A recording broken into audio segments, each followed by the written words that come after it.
Since 1941, the Florida Farm Bureau has dedicated itself to helping agricultural businesses succeed, working to improve the lives of the hard-working men and women in agriculture across this great state. With over 144,000 member families, it is Florida's largest general agricultural organization. Offering a wide variety of services in all areas of agribusiness, Florida Farm Bureau has been a tremendous resource for farmers since its beginnings 75 years ago. The Great Depression of the 1930s left many farmers with burdensome mortgages and large amounts of debt. Florida farmers found themselves heavily leveraged by shippers and squeezed by low prices in an uncertain marketplace. To help revitalize Florida's agricultural production, industry leaders reached out to the American Farm Bureau Federation. The National Bureau responded by partnering with state leaders, and the Florida Farm Bureau Federation was created. On November 15, 1941, the Florida Farm Bureau held its first convention where the goals of the charter were agreed upon, including constructing a unique identity for Florida farmers, improving research and farming practices, representing farmers' interest in the political process, compiling and disseminating market data, and establishing a network of county farm bureaus. Farm Bureau through the years has stuck to its purpose. It was organized to help farmers and rural people, and it was as simple as that, and that's what we've always stuck to. The Federation's original state headquarters was a two-room suite in Orlando where it operated throughout the 1940s. Working with farmers and local communities, the Bureau began to see commodity markets stabilize and agricultural production improve. Bringing farmers together from around the state also allowed the farmers to share their experiences. They learn from one another. When you get 2 or 3 farmers together, you tell them how he does it and she does it. They learn different things from different farmers. The Florida Farm Bureau also strived to improve the lives of people living and working in the local community. As early as 1945, what is now known as the Farm Bureau Women's Committee embarked on projects to improve education, healthcare, telephone, and electrical services, as well as a host of other social and civic needs. Creating strong communities is one of the Bureau's original and most essential missions. We would go into the schools and involve them, and then that made more ladies in those counties get involved in Farm Bureau. During these early stages, the Bureau also began offering health and auto insurance to members. After some initial success, the Bureau expanded its insurance division, and in 1946, the Southern Farm Bureau Insurance Company was formed. At the time they were thinking about insurance, farmers could not get insurance at reasonable prices. And so a group got together and formed our own insurance company. 4 years later, the Bureau decided to restructure its insurance activities.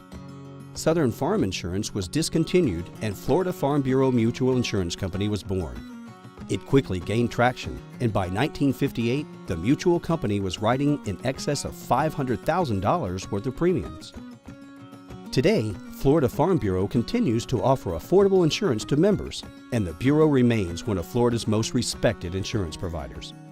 When I sell a policy, I'm guaranteeing that if they have something happen, we're going to take care of them.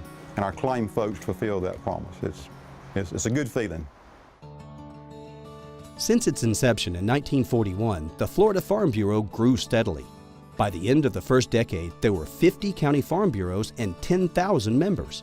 The need for more office space was apparent, and in December 1950, the state headquarters relocated to a renovated former municipal golf course in Winter Park.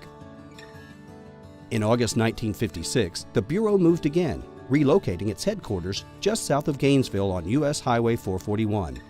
By the end of the decade, membership had more than tripled with 61 county farm bureaus. County-level participation in the annual conventions was as strong as ever. The strength of Farm Bureau does not lie at the state level or the national level. They're important, but trust me, I've worked for 41 years, and the strength of this organization, the Florida Farm Bureau Federation, lies at the county Farm Bureau level. For the Florida Farm Bureau, the 1960s marked a period of expansion of many new and innovative initiatives to help farmers, such as estate planning, safety, legislative lobbying, research on taxation, and guidance on environmental rules. And to help growers market their crops and compete in competitive markets, the Bureau formed what is presently known as the Florida Agricultural Marketing Association. Through the 1970s, the Florida Farm Bureau continued to expand, and in 1973, with more than 300 employees, the Federation and insurance companies moved into its present location, a 5-story building near Interstate 75 in Gainesville. Even though its headquarters was growing in size, Farm Bureau has never forgotten the importance of individual service. We're local, and if one of my insurers or client members has a problem, they come see me. And it means a lot. It means a lot to me. If I have a problem, if I can go to my banker if he's right there and talk to him, or whatever it is. And just that local service is, today I think we need it. During the 1970s, the U.S. government became increasingly concerned with the security of the nation's food supply, resulting in price controls on food products and increased federal regulation. It was critical for Florida farmers to have a voice at the national level. In 1973, more than 40 farm leaders and staff members traveled to Washington, D.C. to speak with lawmakers about the effects of federal regulation on Florida agriculture. Since then, the trip to Washington has become an annual event as the Florida Farm Bureau continues to lobby for its members at the national, state, and local levels. You'd be surprised the doors the name Farm Bureau opens when you go to Tallahassee or go to Washington. And you can walk into any legislator's office and tell them you're from Farm Bureau or mention Farm Bureau. They'll know what you're talking about. Turning the corner into the 1980s, the Florida Farm Bureau renewed its commitment to commodities. The Bureau began creating committees with a more narrow focus, providing industry data, market trends, and best management practices that are specific to a particular commodity. We needed a better method to get input from the producers, so we established commodity advisory committees. We had beef advisory committees, we had poultry, we had livestock like hogs. We also had crops such as citrus, vegetables. Today, Florida produces around 300 different agricultural commodities, and the Florida Farm Bureau helps all of them, regardless of size, scope, or location. The Florida Farm Bureau recognized that the key to creating a sustainable agriculture industry is educating and inspiring the next generation. In the early 1990s, the Bureau began partnering with the Florida Department of Agriculture and Consumer Services and the Florida Department of Education to increase agricultural instruction in the classroom. From this partnership, the Agri-Science Education Leadership Program was created. This professional development program annually selects a group of agri-science teachers to participate in leadership activities and take agricultural tours throughout the state. We are seeing a lot of young people seeking out careers in agriculture, and there are some great opportunities there. And we just need to find them, surface them, and get them started. In 2001, the Florida Farm Bureau started CARES, the County Alliance for Responsible Environmental Stewardship program, which recognizes those in the agricultural community who voluntarily implement best management practices. The CARES program is such a great program because it sheds light on the great things about agriculture and farmers. It shows that we are stewards of the land, we're environmentally friendly, we're doing everything that we can to protect the environment that we all care about so much. If we are going to survive the next 100 years, we have got to do a better job of protecting the environment. And I'll be the first one to tell you that every farmer I've ever dealt with wants to take care of the groundwater under his farm, and he wants to take care of his land. Throughout the years, speaking on behalf of the state's farmers as it relates to policy decisions has proved to be one of the Bureau's most valuable activities.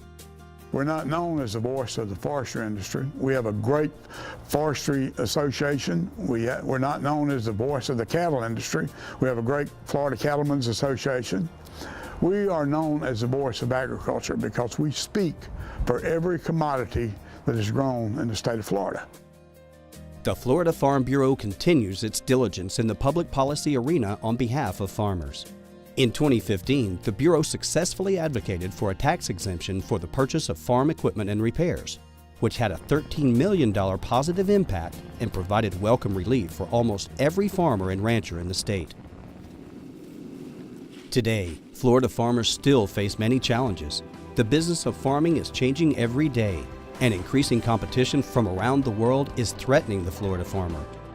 For the past 75 years, the Florida Farm Bureau has been by the farmer's side and will be there going forward.